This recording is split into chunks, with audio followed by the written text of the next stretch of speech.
Hello students, welcome to Gitanjali Education Academy e-learning classes. Today we are going to study Hindi subject of class 2nd. जब हम आपकी पाठ्य पुस्तक पलाश का page number 8 open करेंगे तो हम लेसन नंबर 1 पर आ जाएंगे। पाठ 1 का जो शीर्षक है, जो नाम है, वो है सवेरा। सवेरा मतलब सुबह, प्रातः, भोर और इंग्लिश में मॉर्निंग। तो नाम से ही समझ में आ रहा है कि इस पाठ के अंदर हम क्या सीखेंगे। सुबह के बारे में सीखेंगे, प्रातः के बारे में सीखेंगे, प्रातः काल के मनोरम दृश्यों के बारे में इसके अंदर बताया गया है। ये एक कविता है और इस कविता की जो कवित्री हैं वो है दीपा दास। कौन है इस कविता की कवित्री? दीपा दास। तो आइए हम शुरू करते हैं कविता। काफ़ी सुंदर कविता है। कुल मिला के ये 16 लाइन की कविता है, जिसके अंदर हम पहली 4 लाइन आप पढ़ेंगे, आप भी मेरे पीछे रिपीट करेंगे और इन 4 लाइनों को लर्न करेंगे। सुंदर वन में हुआ सवेरा, चिड़ियाँ चूं चूं गाने लगीं, कोयल के मीठे सुर सुनकर कलियाँ भी मुस्काने लगीं। सुंदर वन में हुआ सवेरा, चिड़ियाँ चूं चूं गाने लगीं, कोयल के मीठे सुर सुनकर कलियाँ भी मुस्काने लगीं। अर्थात सुबह होने पर जो वन है उसका दृश्य बहुत ही मनोरम और सुंदर हो गया है। चिड़ियाँ चूं चूं करके गा रही हैं, कोयल भी अपने सुरों से सबको मोहित कर रही हैं, और जो कलियाँ हैं वो फूलों में बदल गई हैं। अगली जो 4 लाइनें, सूरज की सोने सी किरणें धरती को चमकाने लगीं, पशु पक्षी सब हिल मिलकर गीत यह गाने लगे। सूरज की सोने सी किरणें धरती को चमकाने लगीं, पशु पक्षी सब हिल मिलकर गीत यह गाने लगे। मतलब सूरज जो है, भोर होने पर सूरज की जो सुनहरी किरणें हैं वो चारों ओर फैल गई हैं और इससे धरती भी चमक उठी है। धरती, आकाश सब चमक उठा है। ऐसे मनोरम दृश्य में सारे के सारे पक्षी कलरव कर रहे हैं। कलरव करना मतलब एक साथ जब पक्षी बोलते हैं तो उसको एक साथ पक्षियों के चहचहाने को कलरव कहना बोलते हैं। गा रहे हैं वो, और उनका गीत भी काफ़ी मधुर है। अगली जो पंक्तियां हैं, हुआ सवेरा उठो बालकों, इस सुंदर पल में खो जाओ, आज़ाद पक्षियों की तरह तुम भी जरा चहचहाओ। हुआ सवेरा उठो बालकों, इस सुंदर पल में खो जाओ, आज़ाद पक्षियों की तरह तुम भी जरा चहचहाओ। तो कवित्री बच्चों से कह रही हैं, बालकों से कह रही हैं कि अब भोर हो गई है और तुम भी जाग जाओ, और ये जो भोर का, प्रातः का मनोरम दृश्य है, इस सुंदर दृश्य को देखो। इन पक्षियों की तरह, इन आज़ाद पक्षियों की तरह तुम भी बाहर निकलो, घूमो और गाओ, चहचहाओ, गाओ। अंतिम 4 लाइनें हैं, उनको हम पढ़ेंगे। फूलों की तरह मुस्काओ, जीवन है अनमोल, उठो चलो तुम भी अब कुछ कर दिखलाओ।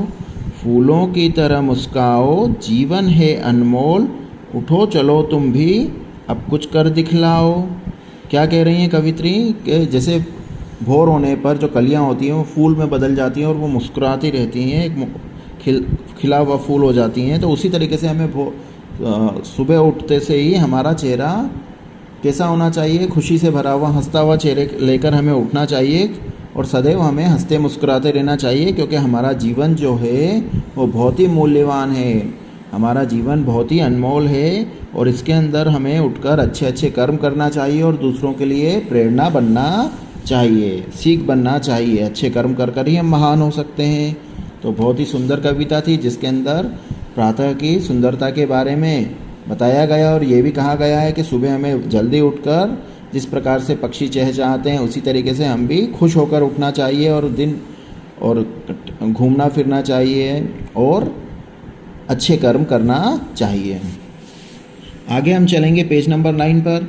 तो पेज नंबर 9 पर हम शब्दकोश पर आएंगे। इसमें कुछ शब्दार्थ दिए हुए हैं, उन्हें हम पढ़ेंगे। जैसे कि पहला शब्द है सुर। सुर मतलब राग, इंग्लिश में बोलेंगे टोन। दूसरा शब्द है पल। पल मतलब क्षण, मतलब मोमेंट, समय। तीसरा शब्द है जीवन, मतलब जिंदगी, मतलब लाइफ। और चौथा शब्द है अनमोल। अनमोल मतलब जिसका कोई मूल्य ना हो, जो बहुत ही मूल्यवान हो, प्रेशियस या फिर प्राइसलेस। अभ्यास पर आएंगे, मौखिक प्रश्नों पर आएंगे, स्पीकिंग स्किल्स। कौन चूं चूं गाने लगी? तो चिड़िया चूं चूं गाने लगी। कौन मुस्काने लगी? तो कलियां मुस्काने लगी, फूल बन गई वो भोर होने पर। कौन सोने सी किरणें किसकी हैं? तो सोने सी किरणें सूर्य की हैं। कौन गीत गाने लगे? तो पशु पक्षी गीत गाने लगे। कविता में क्या न गंवाने की बात कही गई है? तो क्षण को, अनमोल जो क्षण है उसको नहीं गंवाने की बात की गई है। क्या अनमोल है? तो जीवन अनमोल है। आगे हम पढ़ेंगे लिखित राइटिंग स्किल्स वाले क्वेश्चंस। फर्स्ट क्वेश्चन है, कलियां क्यों मुस्काने लगी? तो कोयल के मीठे सुन सुनकर और सूरज की सुनहरी किरणों में कलियां मुस्काने लगी। दूसरा प्रश्न है, धरती को कौन चमकाता है तथा किस प्रकार? तो धरती को सूरज अपनी किरणों से चमकाता है। तीसरा प्रश्न है, प्राणीगण को क्या करने के लिए कहा गया है? तो प्राणीगण को फूलों की तरह मुस्काने, सुंदर पल में खो जाने तथा आज़ाद पक्षियों की तरह चहचहाने के लिए कहा गया है। चौथा प्रश्न है, जग में रहकर क्या करना चाहिए? तो जग में रहकर काम करना चाहिए। इसके बाद है पठित पद्यांश प्रश्न। तो पहला प्रश्न है, सही उत्तर पर सही का निशान लगाइए। पहला है ऑप्शन कविता के अनुसार सुंदर क्या है? तो पहला पक्षी, दूसरा फूल, तीसरा क्षण। तो क का जो है वो तीसरा ऑप्शन आएगा, क्षण। दूसरा है ख, कविता में किसकी तरह चहचहाने के लिए की बात कही गई है? तो पशु, पक्षी या फूल? तो पक्षी की तरह द्वितीय ऑप्शन आएगा, पक्षी। ग, पल का क्या अर्थ होता है? पहला है खुशी, दूसरा है हाथ, तीसरा है क्षण। तो पल का अर्थ होता है क्षण अर्थात समय। इसके बाद कौन चमकने लगी? आकाश, धरती, नदी। तो द्वितीय ऑप्शन धरती चमकने लगी। उसके बाद कवि बालकों को किसमें खो जाने के लिए कह रहा है? तो पहला है क्षण, दूसरा खुशी, तीसरा फूल। तो पहला ऑप्शन क्षण। दूसरा जो प्रश्न है, हाँ या नहीं में उत्तर दीजिए। सवेरा सुंदर वन में हुआ है? तो इसका उत्तर आएगा हाँ। पेड़ पौधे सब हिल मिलकर गीत गाने लगे? तो इसका उत्तर आएगा नहीं, पशु पक्षी सब हिल मिलकर गीत गा रहे थे। कविता में सुबह के समय को गंवाने की बात कही गई है? तो नहीं। कविता में जग में रहकर कुछ करने की बात कही गई है? हाँ। तो ये था आपका पहला पार्ट, पहली कविता, जिसका जो शीर्षक था सवेरा। काफ़ी सुंदर और काफ़ी अच्छी कविता है और उम्मीद करते हैं आप लोगों ने इस चैप्टर को एंजॉय किया होगा। तो इस चैप्टर को हम ख़त्म करते हैं। All the best.